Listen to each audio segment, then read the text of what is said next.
생각이 돈이 되는 순간 앨런 가넷. 창의성이란 본질적으로 이런 것이다 또는 저런 것이다 하는 거짓말들을 익히 들어봤을 것이다.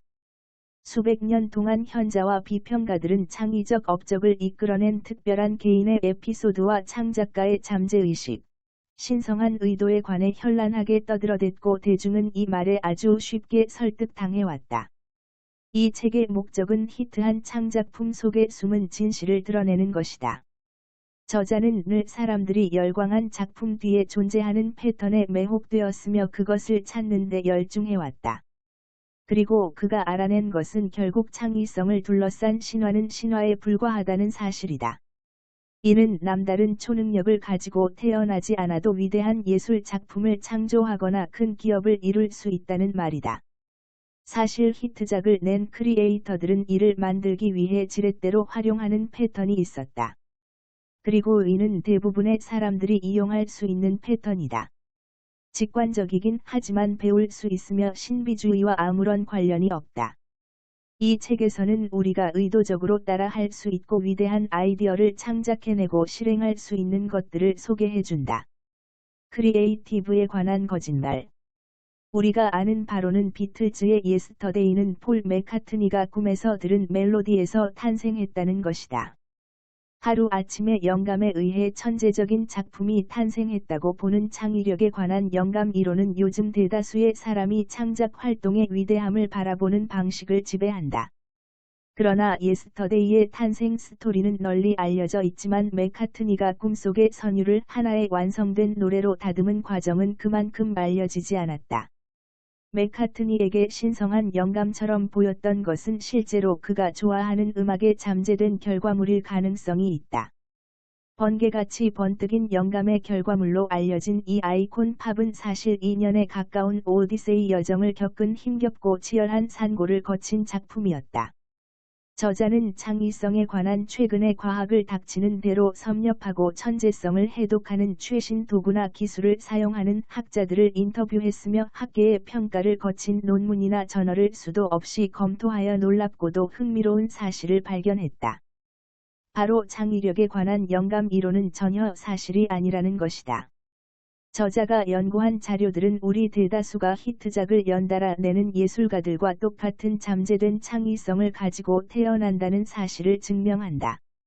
우리가 천재의 섬광이라고 생각하는 것이 사실 누구나 배양할 수 있는 생물학적 과정이라는 것도 알아냈다. 흔히 트렌드라고 하면 노래든 제품이든 아이디어든 어떤 것의 가치를 많은 사람이 인정한다는 의미가 있다. 트렌드에서는 인간 심리에서 모순적으로 보이는 두 가지 충동을 확인할 수 있다. 즉 사람들은 익숙한 것을 원하면서도 색다른 것을 찾는다. 연구 결과에 따르면 이런 모순되는 충동에서 비롯되는 긴장이 선호도와 친숙성의 관계에서 종형 곡선을 만들어낸다. 개인이나 집단이나 어떤 창작품에 노출될 때 노출 빈도가 쌓이면서 그것을 더욱 좋아하게 되다가 인기의 정점에 이른다는 것이다. 하지만 그 상태가 계속되어 노출이 계속 많아지면 인기는 시든다. 저자는 이러한 종형 곡선을 크리에이티브 곡선이라고 부른다. 그리고 크리에이티브 커브에서 선호도와 친숙성, 안전함과 놀라움, 유사성과 차이점이 최적의 긴장을 유지하는 지점을 스위트 스포트라고 부른다. 창의적 재능이라는 것은 사실 크리에이티브 커브의 역학을 이해하고 그것을 주류 세계에서 통하는 방식으로 사용할 줄 아는 능력을 뜻한다. 크리에이티브 커브 법칙들. 크리에이티브 커브 법칙 1 소비. 잘 나가는 창의적 예술가들을 인터뷰한 저자는 놀라운 패턴을 발견한다. 그것은 그들이 해당 산업을 집중적으로 소비하여 성공했다는 것이다. 화가들은 수시로 전시회장을 찾고, 셰프는 최첨단 식당에서 식사를 하고 농장을 찾고 음식 박람회를 찾아다닌다. 그들은 일하는 시간의 약 20%를 어김없이 이런 식의 소비에 투자한다. 이러한 경험을 통해 그들은 마치 본능처럼 어떤 아이디어가 크리에이티브 커브의 어느 부분에 위치하는지 알아내는 데 필요한 대표 사례를 개발할 수 있는 것이다. 즉, 깨어있는 시간의 20%를 자신의 창작 분야에 속한 자료에 소비한다면 직접 경험하지 않고도 어떤 아이디어가 어느 정도 친숙한지, 즉 그것이 크리에이티브 커브의 어디쯤에 해당하는 것인지를 직관적으로 전문가 입장에서 이해할 수 있게 된다. 이와 같은 막대한 물량의 소비는 창의적 산업 전반에서 널리 이루어지는 행위다. 주류 세계에서 성공하는 것이 목표라면 자신이 관심을 두고 있는 분야에 몰두하고 그곳에 노출시켜 가능한 한 많이 소비해야 한다. 그렇게 하면 앞서 성공했던 작품과 친숙한 아이디어를 찾아낼 수 있다. 크리에이티브 커브 법칙 2모방. 비벌리 젠킨스는 어릴 적부터 7년 동안 도서관에 있는 책들을 다 읽었다. 과장이 아니라 도서관에 있는 책을 전부 읽었다고 말했다. 대학교를 졸업한 후에도 그녀는 책을 탐닉했다. 그녀가 관심을 가지고 있던 책은 로맨스 소설들이었다. 그런데 아프리카계 미국인이 주인공인 역사 로맨스 소설은 유명한 작품이 없었다. 결국 그녀는 자기가 읽고 싶은 소설을 직접 쓰기로 결심했다. 그녀의 소설들은 점점 인기를 얻어 나왔다 하면 150번지만 부가 넘게 팔리는 베스트셀러 소설들이 되었다. 플랭클린 메소드. 미국 건국의 아버지가 된 벤저민 플랭클린은 젊은 시절 위대한 문필가가 되기로 결심한다. 그리고 당시 인기가 좋던 스펙테이터라는 출판물을 읽기 시작했다. 그는 감탄이 절로 나오는 기사를 만나면 그 기사의 얼개를 만든 후 각 문단의 요점을 찾아 얼개를 완성한 후 이와 똑같은 얼개를 사용하여 그 기사를 다시 썼고 올바른 문장을 만드는 데 공을 들였다. 플랭클린은 이 같은 모방과 훈련을 통해 자신의 글 솜씨가 점점 좋아지는 것을 확인할 수 있었다. 저자가 플랭클린 메소드라고 명명한 이 방법에는 성공한 창의적 작품의 기본 구조를 세심하게 관찰하고 재창조하는 과정이 들어간다.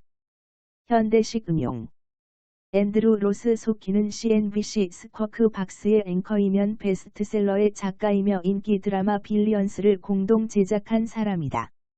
소킨의 이력도 벤저민 프랭클린처럼 모방에서 시작되었다. 18 대학생 인턴으로 뉴욕타임즈에서 일을 시작할 당시 그는 기자로서 실전 경험이 없었다. 그는 플랭클린 메소드를 따랐다. 몇 해 전에 타임즈에 실렸던 기사 중 자신이 써야 할 기사와 비슷한 내용을 찾아 그 포맷을 연구했다. 소키는 그렇게 해서 효과가 있었던 문장을 토대로 이상적인 포맷의 틀을 만들었다.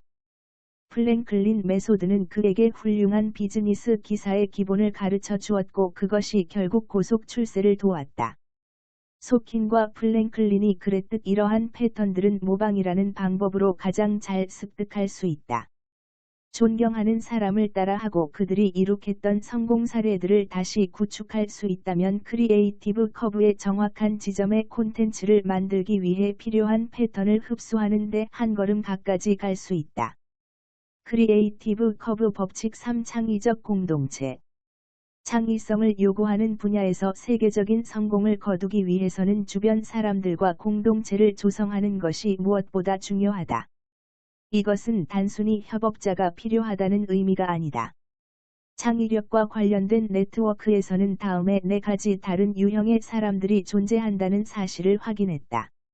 마스터 티처, 상충하는 협업자, 모던 유즈, 유명 프로모터가 그들이다. 1980년대 수학자, 조각가, 운동선수 등 다방면에 걸쳐 대단한 업적을 이룩한 사람들의 삶을 조사한 연구가 있었다.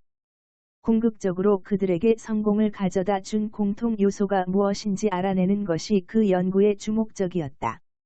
이 연구에서 중요한 내용이 눈에 띈다.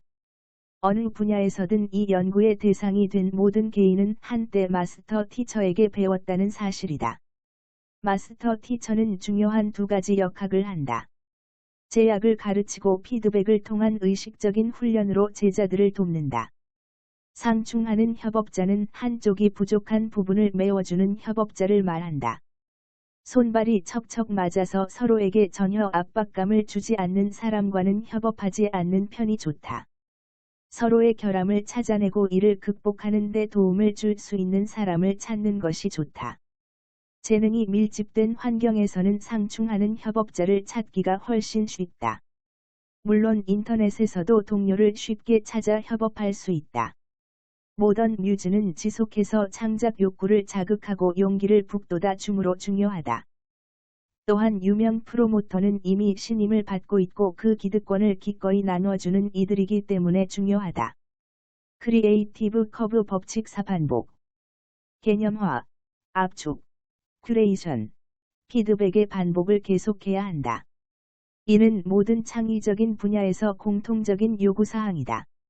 아이스크림 회사에서의 일로 예를 들자면 새로 출시할 아이스크림의 맛들을 목록으로 정리하는 작업을 개념화 단계로 볼 수 있다.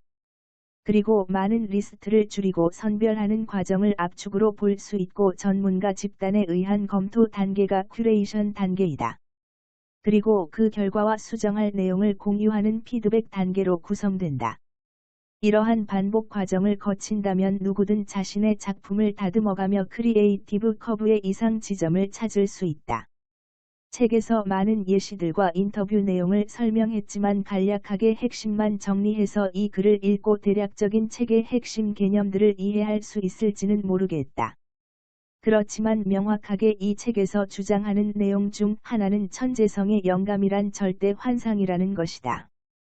누구나 체계적으로 경험을 쌓고 공동체를 형성하고 모방이 기법을 사용하면 우리들도 천재성을 발견할 수 있게 된다는 내용은 확실히 이해하게 된다.